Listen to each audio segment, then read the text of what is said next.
ప్రియమైన దేవుని పిల్లలారా, ప్రభువైన యేసుక్రీస్తు వారి పేరట మీ అందరికీ వందనాలు తెలియచేస్తూ ఉన్నాను.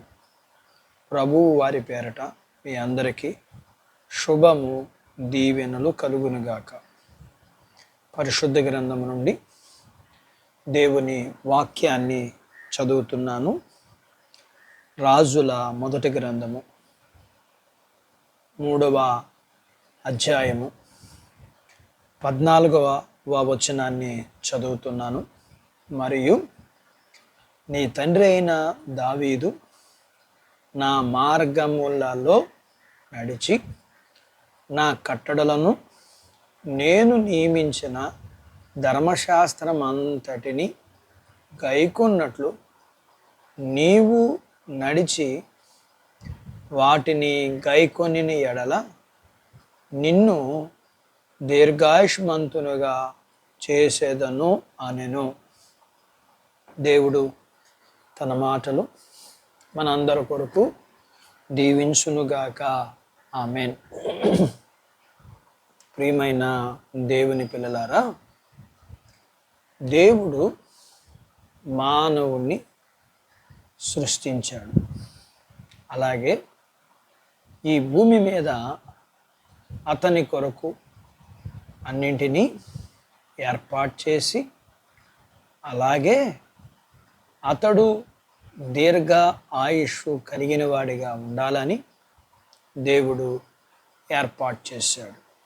అయితే మానవుడు దేవుని మాటకు విధేయుడు కాకపోవటం వలన ఆదాము ద్వారా మరణం ఈ లోకంలోకి వచ్చింది. అలా వచ్చిన మరణం ద్వారా మానవులకి దేవుడు నష్టం కలగకుండా ఉండాలని దేవుడు వారి మీద కనికరం చూపించి వారిని క్షమించి వారికి దీర్ఘాయుషు కలిగి జీవించినట్లుగా తాను వారికి తన మార్గాలు తెలియజేశాడు. అది లేఖనంలో దేవుడు ఇలా అన్నాడు. ద్వితీయోపదేశకాండం 30వ అధ్యాయం 20వ వచనంలో నీవు దేవుణ్ణి సన్మానించాలి అని, అప్పుడు నీకు దీర్ఘాయుషు కలుగుతుంది అని. అలాగే దేవుడు లేఖనములో ఇలా అన్నాడు. నిర్గమాకాండం 20వ అధ్యాయం 12వ వచనం, నీ తల్లిదండ్రులను సన్మానించాలి, అప్పుడు నీకు దీర్ఘాయుషు కలుగుతుంది అని దేవుడు లేఖనములో ఇలా సెలవిచ్చాడు. కాబట్టి దేవుని ఎదుట ఏ వ్యక్తి అయితే వినయం కలిగి జీవిస్తాడో ఆ వ్యక్తిని దేవుడు ఆశీర్వదిస్తాడు. తన ఎదుట వినయమును కనబరిచిన సలోమానుతో దేవుడు ఈ మాట చెప్పడం మనం చూస్తూ ఉన్నాం. ఈ లోకంలో మానవులు పాపమును బట్టి, అలాగే బుద్ధి లేకపోవటం చేత చేస్తున్న పాపమును బట్టి దేవుడిచ్చిన దీర్ఘ ఆయుష్ను అనుభవించలేకపోతున్నారు. అలాగే దేవుని యొక్క లేఖనం ఇలా సెలవిస్తుంది. సామెతల గ్రంథం 3వ అధ్యాయం 14 నుంచి 16వ వచనాల్లో ఇలా చెప్పబడింది. ఏ వ్యక్తి అయితే జ్ఞానము కలిగి దేవుని మాటను ప్రేమించి దేవునికి ఇష్టంగా జీవిస్తాడో ఆ వ్యక్తి దేవుడిచ్చే దీర్ఘాయుష్ను తాను అనుభవించగలుగుతాడని లేఖనం చెబుతుంది. ఎందుకంటే దేవుని మార్గములు మంచివి, దేవుని మార్గములు క్షేమకరమైనవి.